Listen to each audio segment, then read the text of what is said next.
Diyos ko, Paris Chika. So, ito na nga guys. Inamin ni Panfilo Lacson, Senator Ping Lacson, na ang impeachment ni BP Sara Duterte ay ginastusan. So, kaninong pera? Saan ba galing ang pera na pondo para sa impeachment trial ni Inday Sara? So, pakinggan natin itong sinabi ni Panfilo Lacson. Gumastos ang Senado ng $250,000 para sa robes ng mga senator judge sa impeachment trial ni BP Inday. Grabe, $250,000. Ang daming nagugutom ngayon. Tapos, nakalaan lang ang inyong pondo, ang kung tutuusin, pera yan ng mamamayan. Tax, ano pa, VAT. Tapos ngayon ang kuryente, ang mahal na diba?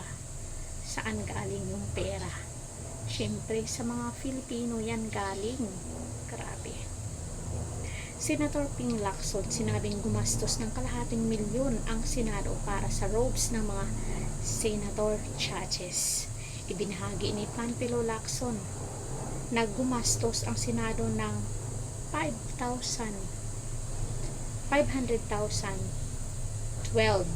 para sa 60 impeachment trial laban kay Vice President Sara Duterte. 60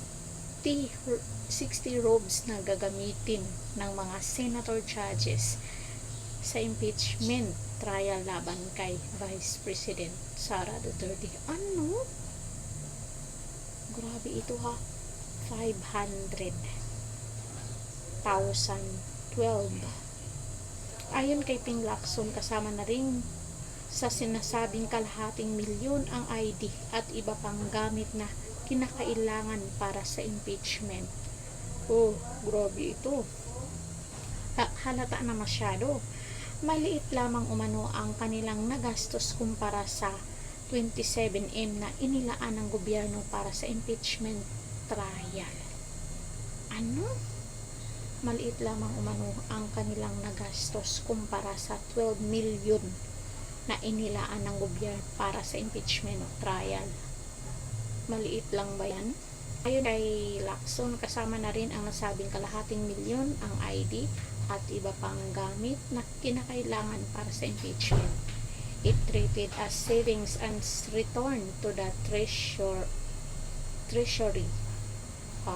Marireturn pa ba ito? Hindi na ito marireturn dahil nagastos na nga. Imposibleng ma-return ito.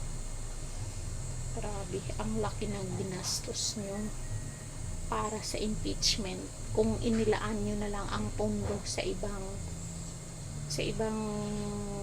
hindi dyan sa impeachment, kasi sobrang hirap na ang Pilipinas ngayon. Biruin nyo naman ang dollar, $61 ang gasolina. Kung inilaan nyo na lang ang pondo dyan sa impeachment ni Sara sa ibang project na mapapakinabangan ng ang mga Pilipino, diba? Hindi sa impeachment na walang kwenta. Dagdag gastos lang kayo. Ang kawawa kami na nagbabayad ng tax at kinakaltasan ng VAT tuwing nag-grocery. So ba, grabe. So anong sa inyo dito? Comment dyan sa baba.